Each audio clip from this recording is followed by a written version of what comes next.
왜 이런 이상한 이름이 붙었나. 저는 사실 유학동양학과라고 하는 이름에 그렇게 매력적이라고 생각한 적은 없어요. 유교 거리가 굉장히 약간 보수적이고 약간 이런 걸 지금 지칭하는 것 같은데 그 사회의 어떤 문제나 이런 것을 해결하기 위한 고루하다 이렇게 생각할 것 같기도 한데요. 선생님 먼저 해주세요. 안녕하세요. 성균관대학교 유학동양학과 박소정입니다. 안녕하세요. 저는 유학동양학과 백영선입니다. 글쎄 말이에요. 유학동양학과. 선생님이 설명해 주시죠. 아니 선생님 먼저 내가 선생님이 선배니까. 우선 유학동양학과는 유학이랑 큰일 났다. 동양 철학이랑 또 한국 철학과를 가르치는 학과라고 할 수 있습니다. 제가 다시 할까요? 네, 다시 해주세요.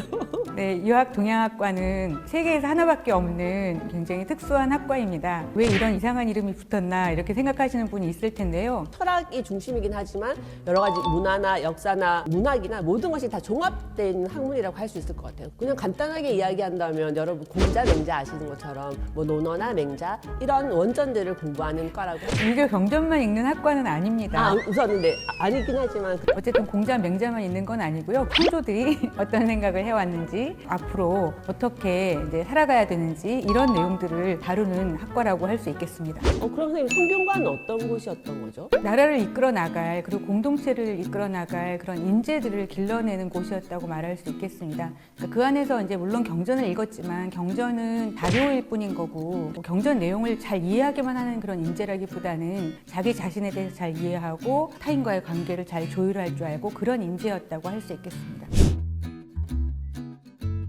너무 많이 느끼는 것 같던데. 대부분 되게 자부심을 많이 가지는 게 다른 공부랑 좀 독특한 점이 있는 것 같아요. 그냥 어떤 지식을 얻는 것뿐만 아니라 더 나은 사람, 더 좋은 사람이 되는 것이 일반 학과들이랑 굉장히 다른 것을 배울 수 있고 다른 사람으로 성장할 수 있는 곳이라고 생각을 합니다.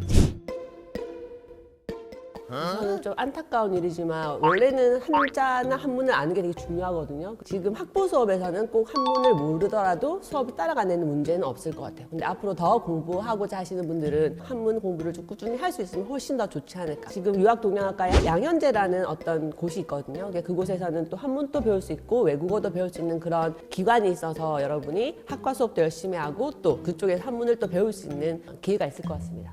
지금 말씀하신 양현제라는 곳이 예전에 양현고라고 해서 일종의 장학금을 주는 기관이었다고 생각하면 돼요. 비슷한 취지로 한문 공부 혹은 외국어 공부, 영어나 중국어나 일본어까지도 공부를 하면서 장학금을 받을 수 있는 그런 기회가 학부생들한테 주어져 있어요. 그래서 한자를 미리 다 공부를 해와야 된다는 건 아닌데 한자를 공부하면 좀 더 잘 이해를 할 수가 있겠죠. 열심히 공부를 한다면 시험 문제가 결코 어려울 것 같진 않은데요. 학생에 따라 차이가 있는 것 같아요. 외워서 이제 답할 수 있는 뭐 수능 같은 공부를 생각한다면 유학동양학과에서의 시험 문제를 어렵다고 느낄 수도 있을 것 같아요. 자기의 생각을 적어라, 이 문제에 대해서 어떻게 생각하는지 논술을 하라, 이런 문제들이 나오거든요. 평소에 자기 생각을 이제 키워온 학생들이라면 재밌게 생각할 거고 그럴 것 같습니다.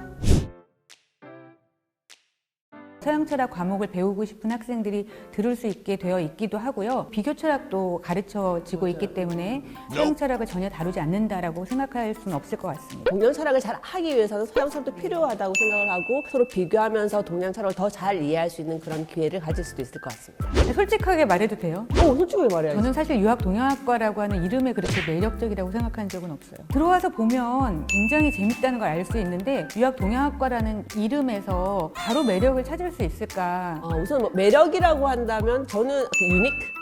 굉장히 독특한 거, 아무데도 없는 거라는 측면에서 얼마 전에 졸업한 학생이 이야기를 했는데 그 친구는 공기업에 취직했다고 했는데 대부분의 학생들은 뭐 경제학과, 경영학과 뭐 이런 과 출신인데 유학동양학과라고 하니까 그 인터뷰 하시는 분들이 너무 독특하다, 이게 뭐 하는 곳이냐라고 물어봤다고 하더라고요. 취직을 할 때 취업이 안 되지 않을까 이런 걱정들을 많이 하는 얘기를 들었고 오히려 다른 거를 조금만 하면 이제 유학동양학과를 졸업했다는 게 큰 가산이 되더라.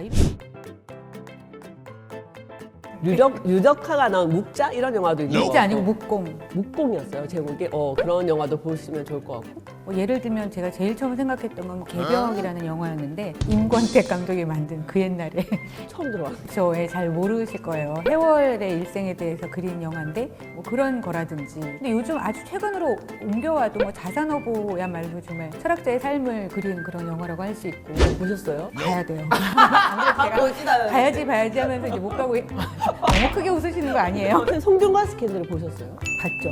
그런 거 보는 거 도움이 될까요? 성균관 스캔들을 보면 거기에 옛날의 유생들이 어디서 잠을 잤는지 뭐 이런 거는 볼 수 있겠는데 거기에서 뭐 그 유학에 대한 내용이 나오는 것 같지는 않지만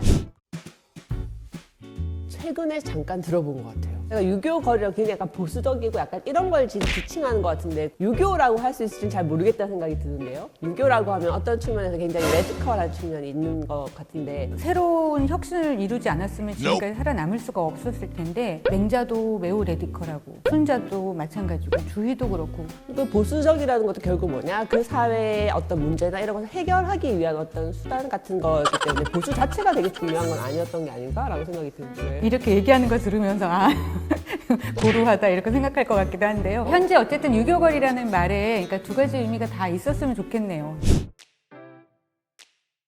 제일 첫 번째 떠오르는 거는 교직 이수를 할 수 있어서 윤리교사가 되는 게 또 중요한 어떤 한 루트라고 할 수 있을 것 같은데요. 특히 요즘은 우리가 또 유학동양학과에서 국제어 수업도 많이 하고 국제화가 많이 되어 있기 때문에 외국인 학교나 외국 학교에 또 취직할 수 있는 그런 기회도 있으니까 여러분이 하기에 따라서 굉장히 많은 진로가 있을 것 같아요. 또 다른 길은 어떤 게 있을까요? 최근에 보니까 정말 다양한 분야로 나가고 있더라고요. 특히 요즘 이제 콘텐츠 같은 것들이 많이 중요하게 되니까 교육 콘텐츠 쪽으로도 나가고 문화 콘텐츠 쪽으로도 나가고 복수 전공을 그쪽으로 하면서 유학동양학과에서 배운 내용을 살려나가기도 하고 이런 학생들도 있고요. 전 최근에 그 넷플릭스에서 지옥이라는 드라마를 봤는데 이런 유학동양학과에 와서 공부를 하다 보면 그런 약간 아이디어 이런 것을 개발해서 또 문화 사업으로 나갈 수 있는 그런 방법이 네, 있다는 그런 의미에서 문화 콘텐츠 쪽에 굉장히 많은 학생들이 취업을 한 사람도 있고 전망을 그쪽으로 가지고 공부하는 학생들도 있고 그렇더라고요.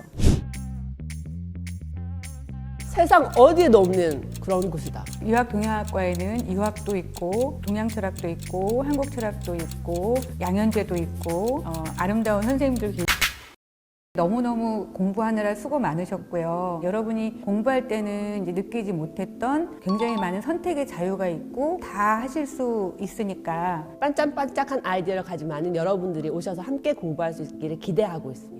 안녕, 유학동양학과에 많이 오세요. 네, 유학동양학과에서 만납시다.